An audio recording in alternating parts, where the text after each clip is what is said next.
All right, next up is two-way tables. Go ahead and put the date up on the top of this page here for example 9. We are going to look here at two-way tables, and I've listed a two-way table for you there. Two-way tables are different from what we have up here in our example 8. This is just me giving you the probabilities. A two-way table gives you the counts. And so what I mean by counts is, well, we've seen counts before as opposed to like percentages, but the counts are like, these are the number of people, the number of people, the number of people, as opposed to the probabilities. This is just another way of kind of housing probabilities. There's a lot of things that we can do with a two-way table. It's pretty helpful for us. So what this is I have 180 customers that were randomly selected from a company's database. Each was randomly assigned to watch a different version of a commercial for a new product, and then they were asked their opinion on whether or not they would buy the product. So you can see the two-way table. There were, a certain different number of people watched each commercial, and then you can see the chances that they would buy this certain product. Okay, so this is kind of what we have here on our two-way table, and you've probably seen things like this or things similar to this before as well. So we want to find some probabilities here. And let's say I'm choosing one customer at random, and I want the chance that the customer has certain qualities about them, and I've listed them here. So the first probability that I'm looking for is the probability that they are likely to buy the product. So I'll just say the probability that they are likely to buy. Well, this is an event that we are now defining. So what we want to do is I'm choosing these customers at random. That makes them equally likely. And we can use the formula that we have up here in our nice box, this guy right here, and I'll put my stars next to it.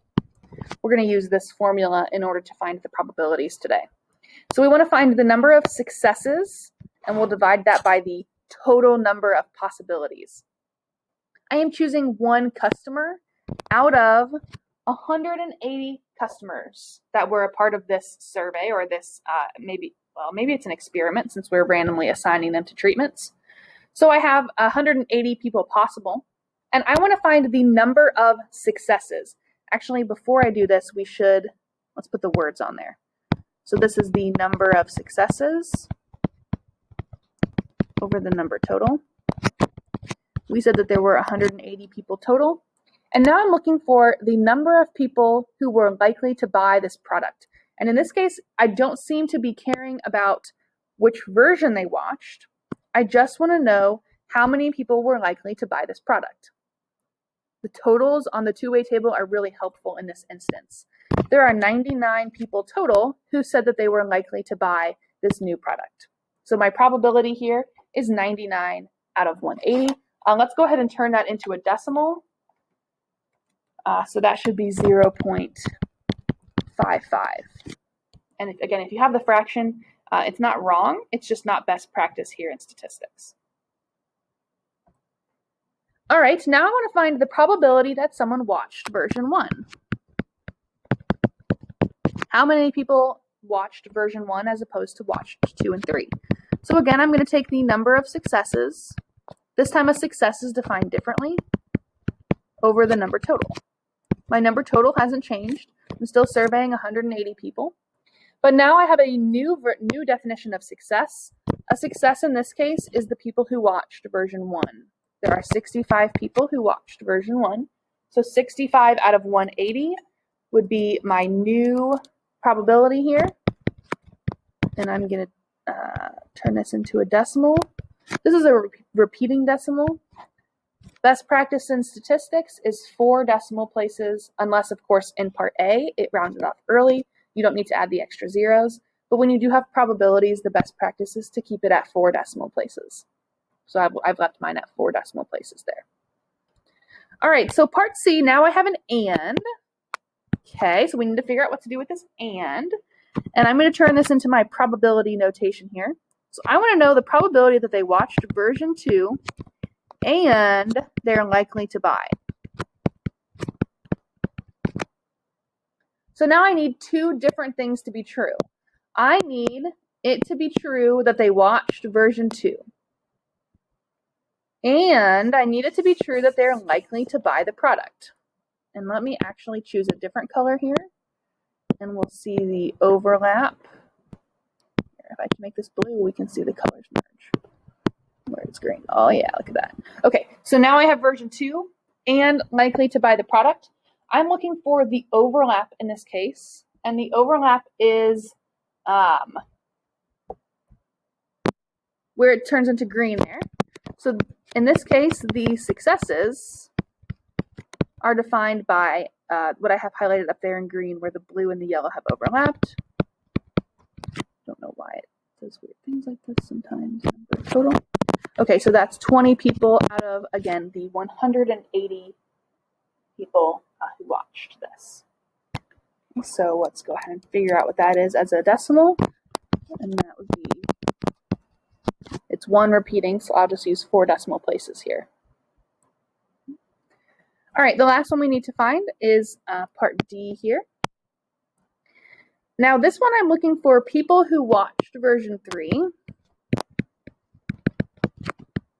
or they're unsure / unlikely. And that is the second, unsure or unlikely. That's the same category there. To be a success here, so I'll put that on there. We're still looking at the number of successes. To be a success in this case, they could watch version 3,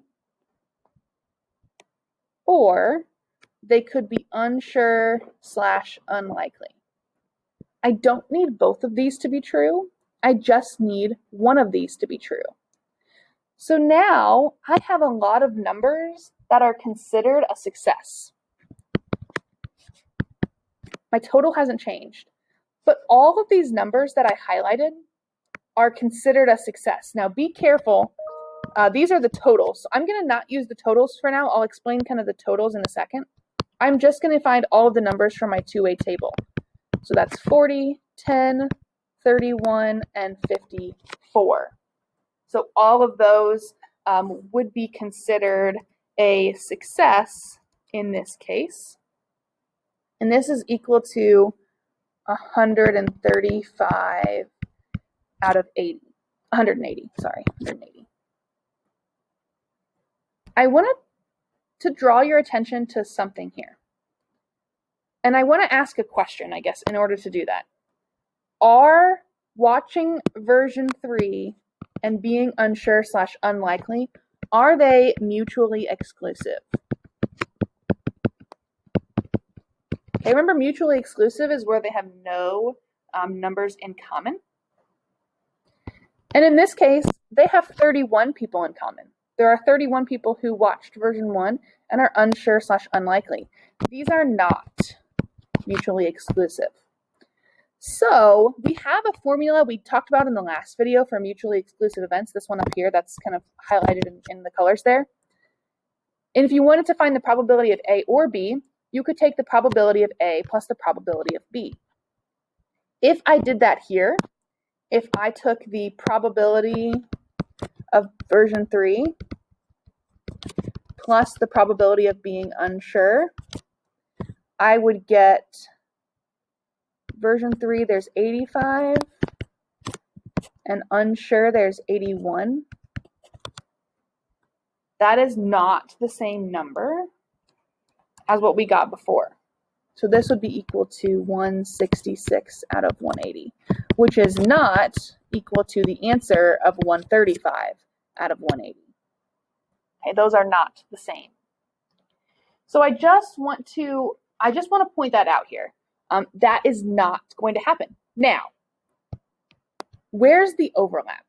So if I'm thinking about what I'm really counting here, when I count this 85 that I wrote right here, I'm counting the 54 and the 31.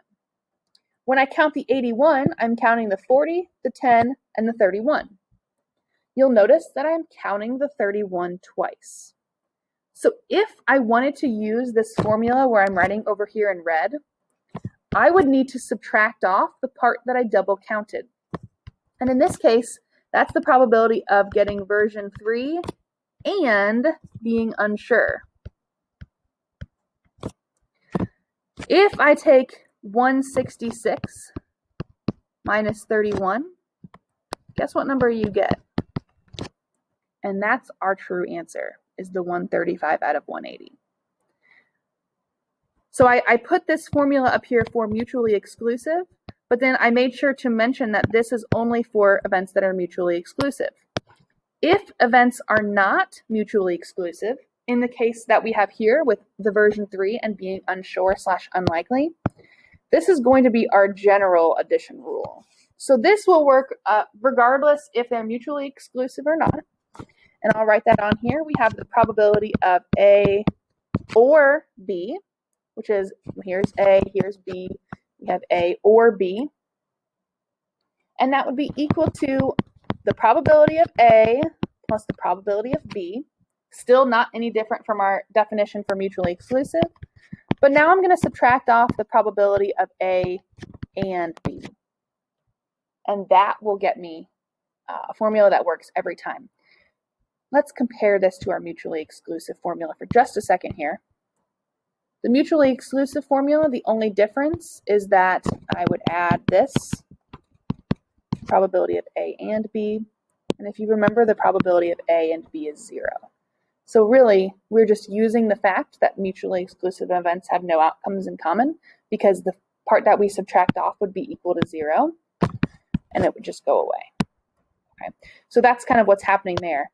If you only remember this formula down here, you will be absolutely okay. And I'm going to circle that because that's a really important formula. It will work for mutually exclusive events because the probability of A and B would just be equal to 0. Okay, I want you to try this example down here. We're looking at a standard deck of cards. We're going to define 2 events in my standard deck of cards. If you don't remember which cards are in the standard deck of cards, feel free to Google it. Now, the first thing that you'll need to do is to make a two-way table. I will help you out by starting this two-way table for you. We're looking at 2 events. The first one is getting a face card, and the opposite of that would be not getting a face card. The other events that we're looking at are getting a heart, and so the opposite of that would be not a heart. That's what I would put for my two-way table, and actually you can put the totals in there as well. That would help. So what I want you to do is try to fill in this two-way table with the information for a standard deck of cards, and then answers question 1 and question 2, and you'll be asked those questions on Edpuzzle.